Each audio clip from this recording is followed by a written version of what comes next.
control. Gravity is all that I know. She's over me. She's over me. She comes with her hypnotic dance.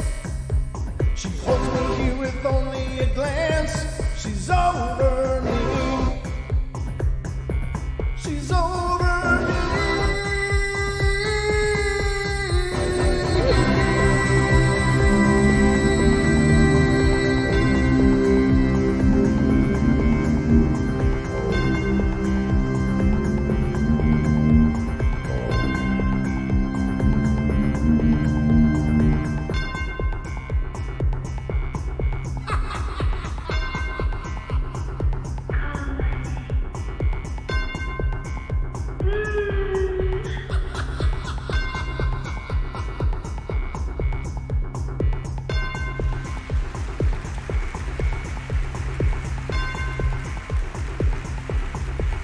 All right, everybody, welcome to the Paranormal Portal. I'm your host, Brent Thomas, and we are live on this Monday evening, December 3rd already, so it's cooking by. These nights are flying by, but I'm glad I get to spend every one of them with you guys.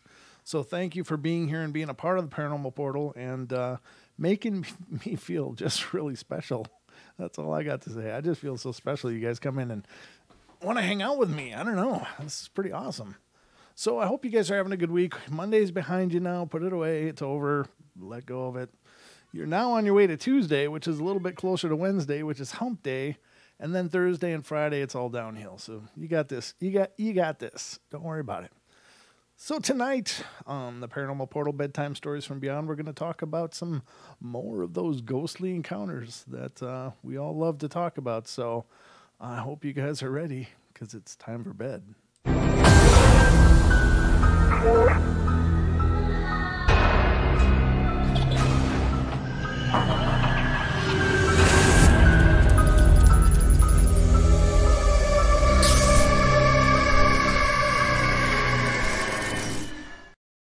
And action.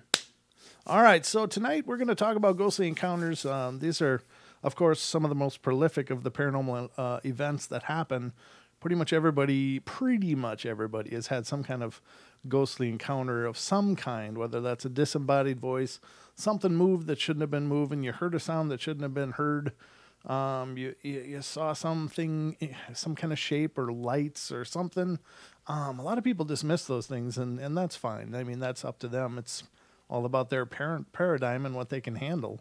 But it doesn't mean just because they fail to acknowledge it doesn't mean that it didn't happen. So many times you run across these people talking about the paranormal. It's like, I don't believe in ghosts, but something happened that I just can't explain.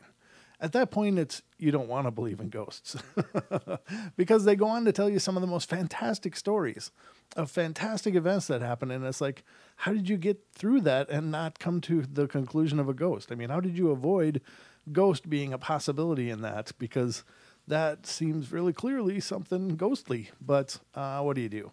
Hope you guys like the moon. I got the moon behind me right there. That's a new addition to the studio. I liked it. I was like, no, I got to get that. So I got a hold of it pretty inexpensively, and I think it's pretty nice, but it's always nice to have a full moon whenever you're doing the Paranormal Portal. And maybe this will help Deb, too. She loves a full moon, so there is always a full moon here in the studio, Deb. So there's no reason you can't be on. I'm just saying, but I like it. It's my blue moon. It's right above me, and that brings back, of course, the the memory of the super blue moon, super blue blood moon of January, where I was pretty much convinced I was dying. That was a weird night, ladies and gentlemen. I've never felt anything like that in my life. I've felt close to that since then, but nothing like that. That was just incredible. So that is kind of my commemoration of that super blue blood moon from January of 2018. And I don't remember dates, ladies and gentlemen. It's like a personal dyslexia. But I will remember that date until I die, I think, because that was a strange, strange night. It's the only night in the history of doing the show that I actually couldn't do the show.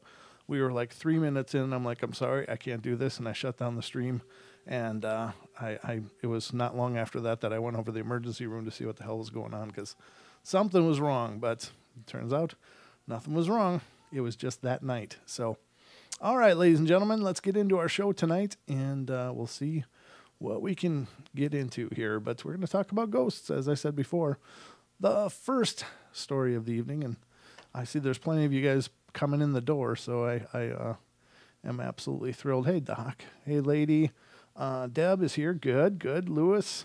Julia Blacktree is here. Gentry Coda is here. Kurt's here. Silix. Diana. Orochimaru. Toitashimashite. Gentry Coda. I already said Gentry once, didn't I? But you can never say it too much. Gentry Coda. And let me just see. I'm hoping I'm not missing anybody. I know Renee's here. Lady. I'm just going through the names of people that have chatted to make sure. Oh, Nellie's in here. Hi, Nellie. Chris, White Bear. Welcome, Chris. Good to see you. Who else? If I've missed you, just give me a shout out in the chat. And hopefully I'll see you at Haxer's here. Good to see you, Haxer. I think that's pretty much everybody, but let me scroll down and see if anyone else has said hello. Nellie, yep, there you are. So, I know my son is listening tonight, but he's he's being quiet. So, whatever, dude, whatever. Don't be shy.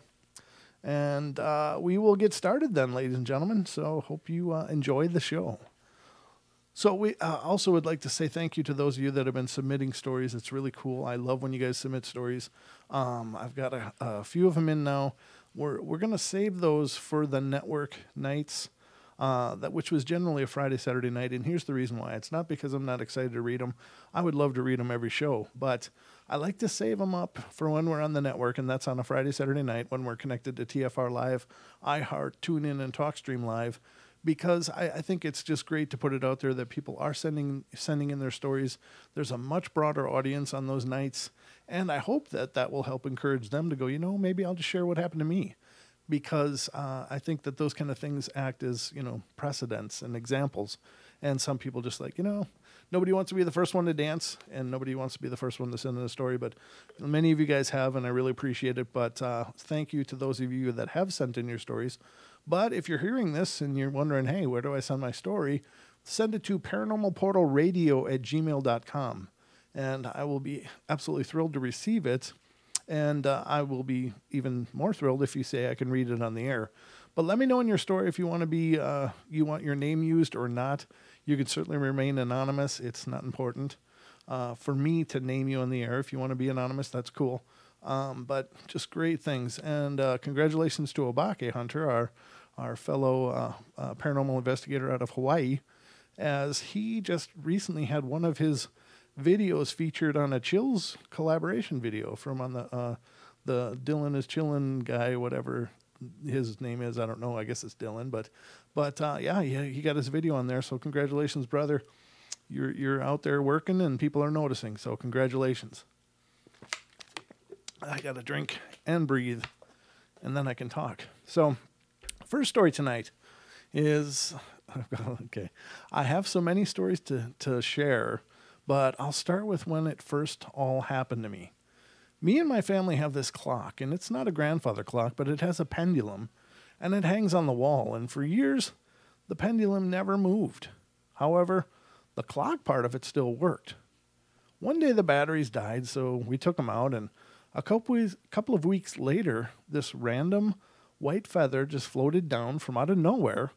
And since my mom's uncle died, she thought it must have been from him. So she kissed the feather, and about 2 seconds after she did that, the pendulum on the clock started moving. Now, may I remind you that the clock at the time still had no batteries in it. Coincidence? I think not, because this happened a couple of times too, and the same thing happened then. My mom kissed the feather, and 2 seconds later, the pendulum starts moving, and everyone gets freaked out. So I guess at their house, they just have to kiss the feather, and the clock will work for a while. I'm just being stupid, sorry. Couldn't resist, but that is a cool experience, and I'm not making fun of it, but, it's just the way my head works, and I have a microphone, so you get to hear what goes on in my head, so sorry about that in advance. I can't be held accountable for all the stupidity that might come out. Another story that happened was I was home alone, and I was working on the computer, and the TV was on, and all of a sudden, it just turned off. Sounds like Don's house. I thought maybe it was my dog, but because sometimes he sits on the converter and it turns the TV off. But no, I looked beside me, and the converter was right there. I guess that's a remote. I don't know. I've never heard of it referred to as a converter. But anyway, another time when I walked past the TV, it turned off. And by this time, I'm officially believing that we have a ghost in our house. And I'm not even done with the stories yet. This happened when I was home alone. And you know how animals can see paranormal stuff? Well, my dog one time, when I let him into the middle of the family room, started barking at what looked to me as air, but I definitely know he was barking at something, and I believe it was a ghost.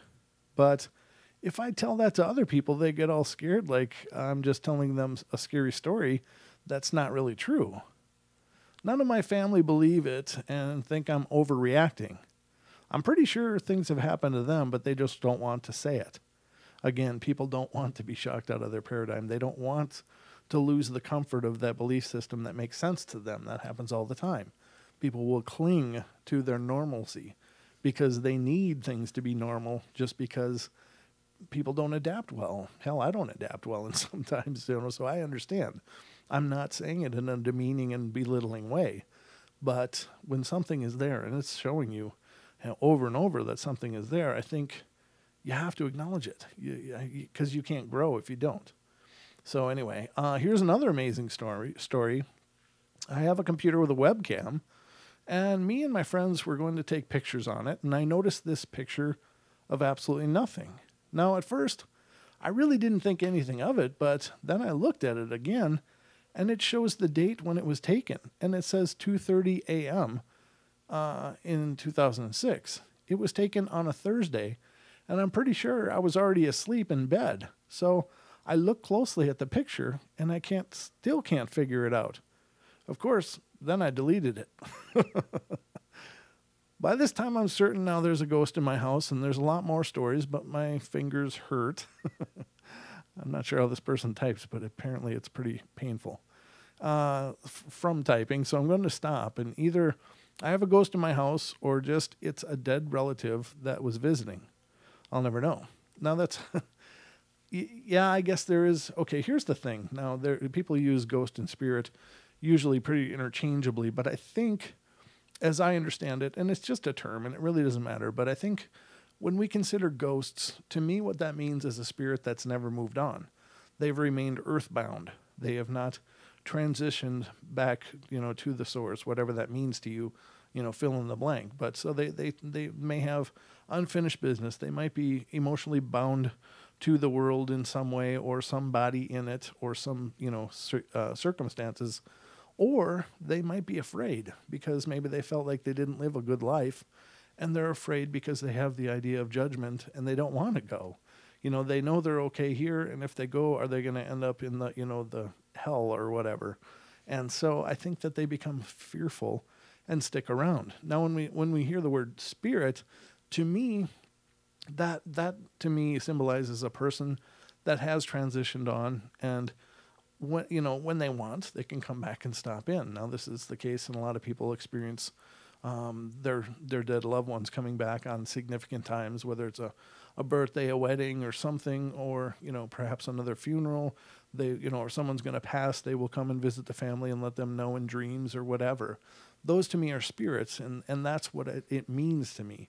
And I could be wrong, but the definition seems to make sense to me, because ghost and spirit to me are two very different things, even though they were people.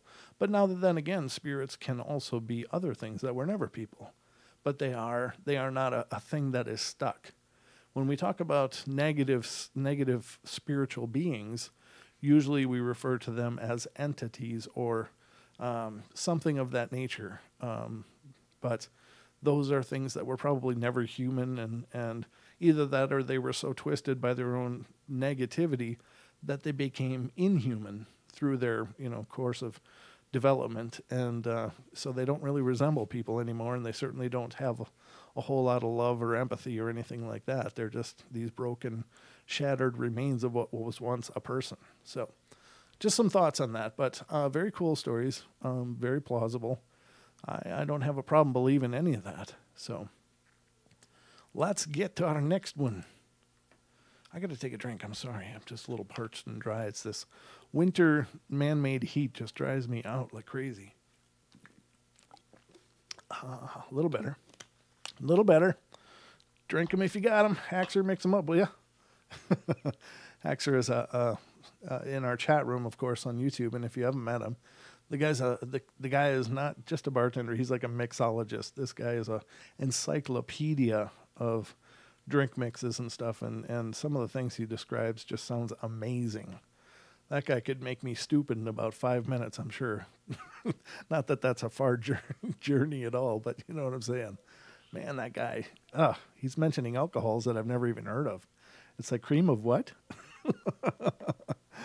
All right, so the next one I'm going to read you is, when I was young, I was about 11 or 12 years old. Yeah, that is young. I had just moved into a new house. The first night we spent the night, I had to sleep on the couch because my bed was not yet put together in my new room. So I was laying there on the couch trying to get some sleep, but I really couldn't sleep. So I got up and got some water, and I looked at the clock, and it showed 3 a.m. This is my surprise face. That time comes up so often in the paranormal. It's crazy. Then one night, instead of... What? Oh, yeah, I'm sorry. I jumped to a different 3 a.m. in the story. Okay.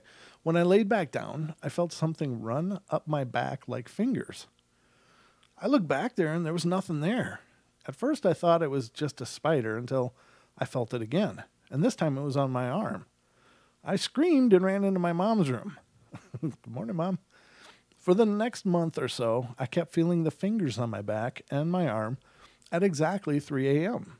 Then one night, instead of touching me, something bit me really hard, and I started bleeding like crazy. This is my concerned face. We moved away after that happened. This is a good thing. Thank God they could. Just recently, I've been back to that house, and I went inside, and it felt so weird being back there. When I fell asleep that night, it felt like something like fingers rub against my back and then my arm. I looked at the clock, and it was exactly 3 a.m. It has been 2 weeks, and I'm scared to death. Wow. Yeah, that's horrible. And that's the thing. People say a ghost can't hurt you. Well, generally, probably not, but it's not because they can't. It's because they won't. And here's the thing. I mean, you go to the store, and most people don't worry that other people are going to attack you. Because most people just don't do that. They don't want to create problems. They don't want to create strife. They don't want to do, hurtful things. People are just, I think most people just try to be really good and decent people and beings. And so I think it's the same for most ghosts. They don't want to throw, books at you. They don't want you to be terrified. They don't want that kind of experience for either themselves or you. And so it's not that ghosts can't hurt you. It's that they wouldn't hurt you because they were and are people, And so as that is, they don't want to cause people pain and problems and suffering. They just want to exist and as peacefully as possible.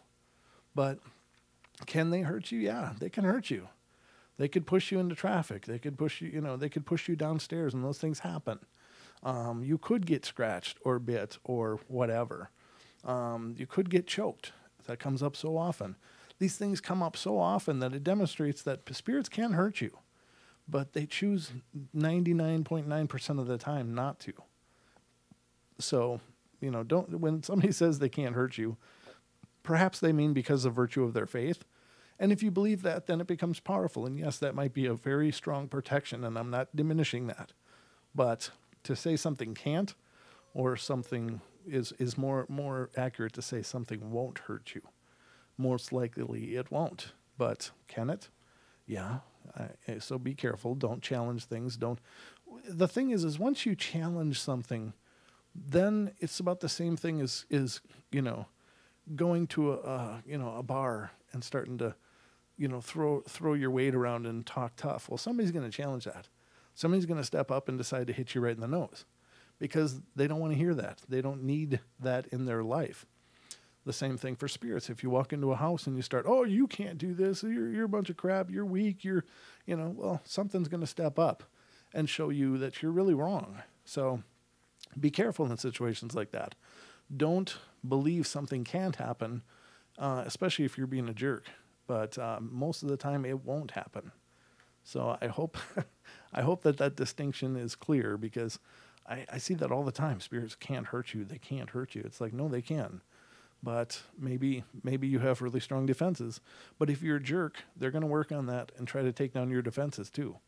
So don't challenge things that you don't understand, because it would be a hellish life to be tormented by something dark. All right, so the next one. In my town, there's a huge mansion on the edge of the park. And it's open to visitors or people who want to walk through its many rooms. This one does sound familiar. I might have read this before, but if I did, I'm sorry, but I'm going to read it again. So there are tours and activities and such in there.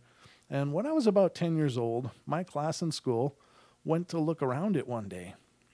As with most big houses, there's lots of ghost stories that people discuss surrounding this.